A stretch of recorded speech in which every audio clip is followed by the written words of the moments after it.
படம் எடுப்பது டார்ச்சர்.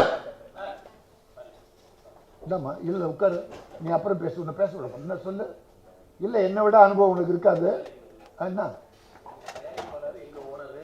எங்க முதலாளி அவர் படம் பண்ணாத எங்களுக்கு வேலை. உட்காரு, நாங்க வேற வேலை வாங்கி தரோம். அவரை வேலை இல்லாம ஆகிறது. உட்காரு.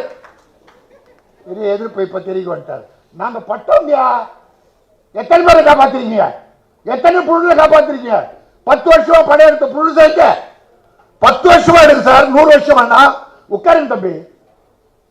தெரியாத எங்களுக்கு கணக்கு. உங்களுக்கு வேலை திறந்து நாங்க வெளியே போகணுமா? நாங்க வாழ்க்கை எடுக்கணுமா? நான் என்ன சொன்னேன், மியூசிக் டைரக்டரா வந்துட்ட படம் இருக்கிற டார்ச்சர் என்னன்றது எங்களுக்கு தெரியும், நடிக்கிறவங்களுக்கு தெரியாது. சுகம் காண்பவர்கள். அதனால அதெல்லாம் இப்படி டிஸ்டர்ப் பண்றவங்க வச்சு நன்றி சொல்லுங்க. நீங்க நன்றியோடு இருங்க. ஆனா அதுக்காக எங்க ப்ரொடியூசர் படுற கஷ்டங்களை என்னன்றது நாளும் அனுபவிப்பார்கள். நான் அனுபவிச்சிருக்கேன் 9 படம் எடுத்து. நான் இப்படி பேசுறேன் எவ்வளவு அவமானப்பட்டிருக்கேன் தெரியுமா? செல்லுமணிக்கு தெரியும். அதனால முதல்ல இப்படி குறுக்கிட்டு உங்க நன்றியை பேச கூட போறாங்க. அப்ப சொல்லுங்க, இது என்ன டிஸ்டர்ப் பண்ணலாம் கூடாது. நான் பல பேரை டிஸ்டர்ப் பண்றேன்.